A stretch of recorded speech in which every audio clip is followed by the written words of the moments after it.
12시에 많은 참여 바랍니다. 자, 최근에 트럼프 대통령의 발언들이 역시나 계속해서 회자가 되고 있는 그런 상황인데요. 미국의 현지 연결해서 자세한 내용을 알아보겠습니다. 김한희 특파원입니다. 안녕하십니까? 네, 안녕하세요. 자, 이렇게 대통령이 바뀌고 나서 미국 증시는 계속해서 상승 랠리를 펼치고 있습니다. 간밤에는 어떤 분위기였습니까? 네, 뉴욕 증시 3대 지수가 또다시 동반 강세를 보였습니다. 나흘 연속 상승세인데요.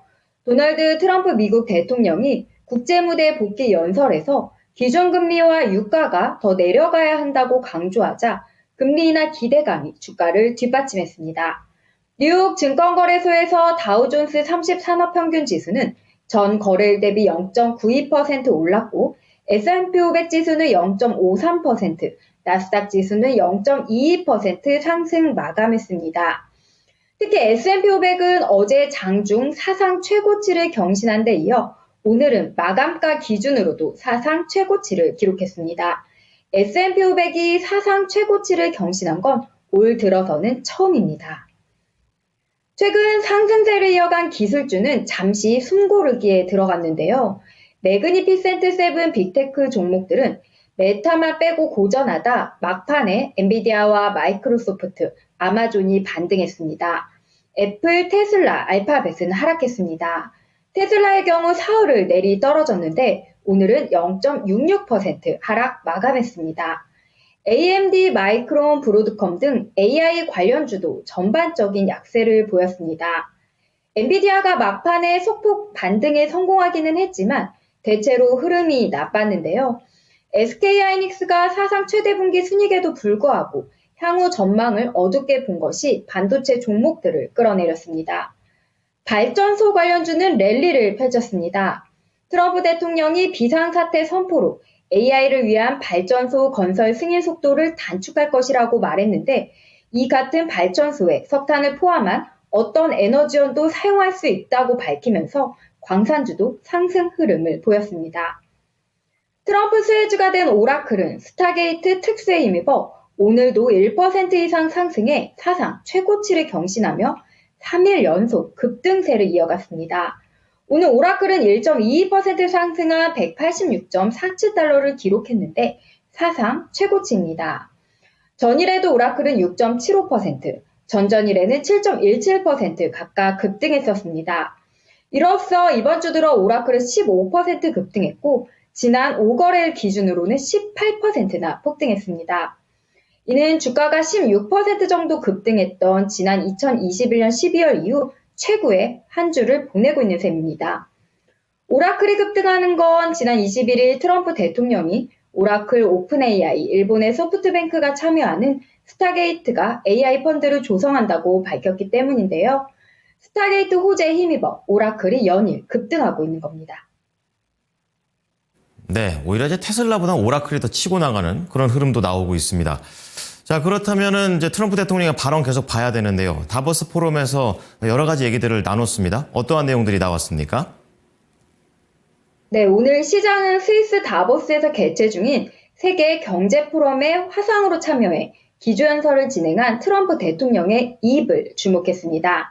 트럼프 대통령은 화상 연설을 통해 미국 경제 활성화와 일자리 창출을 위해 세계 각국에 관세를 부과하겠다는 의지 밝혔는데요. 트럼프 대통령은 미국에서 제품을 생산하면 지구상 어느 나라보다 가장 낮은 세금을 부과하겠다며 하지만 미국에서 제품을 생산하지 않는다면 관세를 내야 한다고 밝혔습니다. 이어 금액은 다르지만 관세는 수천억 달러, 심지어 수조 달러를 우리 경제를 강화하고 부채를 갚기 위해 재무부에 투입할 것이라고 덧붙였습니다. 금리 인하에 대해 직접적인 언급도 이어갔는데요. 트럼프 대통령은 즉시 금리 인하를 요구할 것이라며 전 세계적인 금리 역시 우리를 따라 하락해야 한다고 전했습니다. 트럼프 대통령은 연준을 직접 언급하지는 않았지만 연준 통화정책에 민감하게 반응하는 미 국채 2년물 수익률은 트럼프 대통령 발언에 하락세로 반응했는데요. 연준 FOMC가 한국 설 연휴 기간 중인 30일에 진행되는데 시장에서는 연준이 금리를 동결할 것으로 보고 있습니다. 다만 트럼프 대통령의 금리 인하 압박도 이달 금리 동결 확률에는 아직까지 큰 영향을 주지는 못했습니다. 헤드워치에 따르면 이달 기준금리 동결 확률을 99.5%로 반영하고 있습니다. 트럼프는 또 국제유가 압박도 시사했는데요. 트럼프는 석유 가격이 내려가면 러시아, 우크라이나 전쟁이 즉시 끝날 것이기 때문에 사우디아라비아와 석유 수출국 기구에 석유 가격을 낮추라 요청할 것이라고 밝혔습니다. 오늘 발표된 경제지표 있었는데요. 고용 관련이었습니다. 노동시장 동향을 확인할 수 있는 실업수당 청구 건수가 지난주 소폭 늘어서 고용지표가 살짝 둔화된 모습 보였습니다. 미 노동부는 지난주 신규 실업수당 청구 건수가 직전주 대비 6,000건 늘어났다고 밝혔는데요. 전문가 예상치를 2,000건 상회했습니다. 특히 최소 2주 이상 실업수당을 청구하는 계속 실업수당 청구 건수의 경우 3년 2개월 만에 최대치를 기록했습니다. 계속 실업수당 청구의 증가는 실업부 새 일자리를 바로 찾지 못. 이제 내일 일자 살펴보겠습니다. 내일 중요한 경제지표 2건 발표되는데요. 미시간대 소비자 신뢰지수 확정치와 S&P 글로벌 PMI 예비치가 있습니다. 또 일본은행의 기준금리 결정도 있는데요. 시장에서는 금리를 인상할 것이라는 관측이 높습니다. 기존 0.25%에서 0.5%로 올릴 것으로 예상하고 있는데 금리 인상을 단행한다면 지난해 7월 말 이후 6개월 만입니다.